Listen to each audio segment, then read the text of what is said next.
We know and we understand that being a pastor is not easy.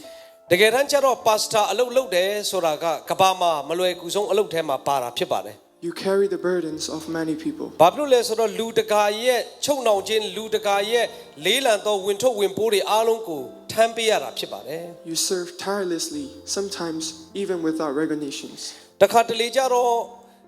မောပါတယ်လို့ပြောခွင့်မရှိတဲ့ဘဝတောင်ကျွန်တော်တို့ကရင်ဆိုင်ရတာဖြစ်ပါတယ်အဲ့ဒီအချိန်မှာလည်းပဲ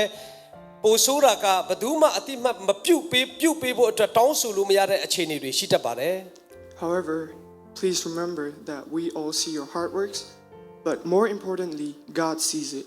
ဒါပေမဲ့အမှုတော်မှာကျွန်တော်တို့အားလုံးသိဖို့လိုတာကကျွန်တော်တို့ရဲ့နှလုံးသားကိုကျွန်တော်တို့မိသားစုကျွန်တော်တို့ရဲ့ member တွေမြင်တာမမြင်တာထဲဖခင်သခင်ကမြင်ပေးနေပါတယ်ဆိုတာကကျွန်တော်တို့ခွန်အားပဲဖြစ်ပါတယ်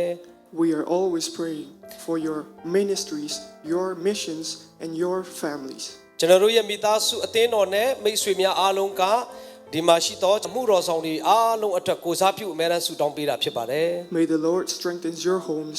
as you strengthen His church. ဒီအသင်းတော်ကြီးနဲ့အတူအမှုတော်မှာဆက်ကပ်ကြတဲ့အခါမှာဖခင်သခင်သည်ကြီးမားသောခွန်အားနဲ့အတူအားလုံးအပေါ်မှာတက်ရောက်ပါစေ Though we may speak different languages and comes from different places,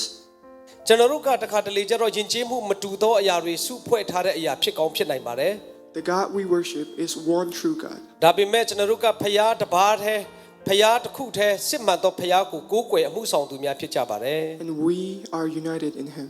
ပြီးတော့ကျွန်တော်တို့ဟာကောင်းကင်၌စုပေါင်းခြင်းဆိုတဲ့သင်္ကေတကိုကျွန်တော်အသင်းတော်ကအမြဲတမ်းဖော်ဆောင်တာဖြစ်ပါတယ် Sometimes we feel tired. တခါတလေကျွန်တော်တို့မောပန်းတယ် Sometimes when life hits us, တခါတလေကျတော့ဘဝကကျွန်တော်တို့ကိုထိုးနှိပ်တယ် we may have thousands of questions from God. ပြီးတော့ကျွန်တော်တို့ကပါစတာတယောက်အနေနဲ့ဖခင်သခင်စင်မှာမေးခွန်းများစွာရှိနိုင်တာဖြစ်ပါတယ် But we must remember that God doesn't allow these problems in our lives without a reason.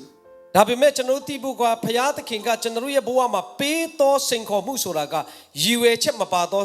ပေးတဲ့စိန်ခေါ်မှုဖခင်စင်မှာတစ်ခုမှမရှိပါဘူး Instead, He used them to teach us and to grow us and to draw us closer to Him. ကျွန်တော်ရဲ့ဘဝမှာကြုံတွေ့ရတဲ့စိန်ခေါ်မှုတွေဆိုတာက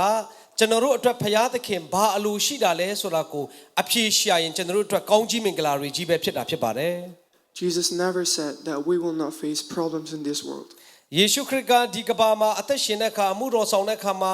ပြဿနာစိန်ခေါ်မှုမရှိရဘူးလို့ဘယ်တော့မှမပြောပါဘူး However, He promised us that He will be with us until the end of the world. ဒါပေမဲ့သူပြောတာကတော့ဘယ်လိုဘဝမှာပဲကြုံတင်တော့နဲ့အတူငါရှိတော်ဖခင်ဖြစ်တယ်ဆိုတဲ့စကားကကဘာဆုံးတိုင်အောင်ကျွန်တော်တို့ယူဆောင်သွားရမယ့်စကားပဲဖြစ်ပါတယ် So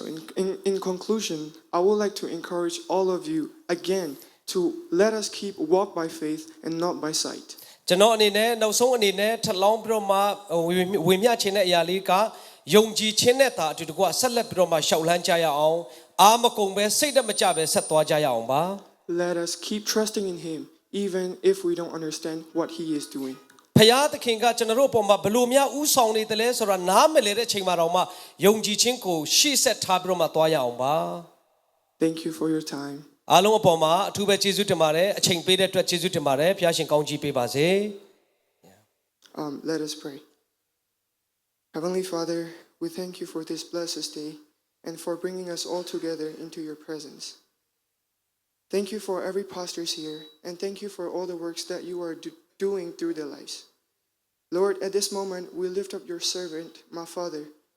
as he prepares to share your word. Father, we pray that you will bless him, you would use him, and you would fill him with holy presence. May all the hearts be open, minds be attentive, and life be renewable, life be reinformed by his message.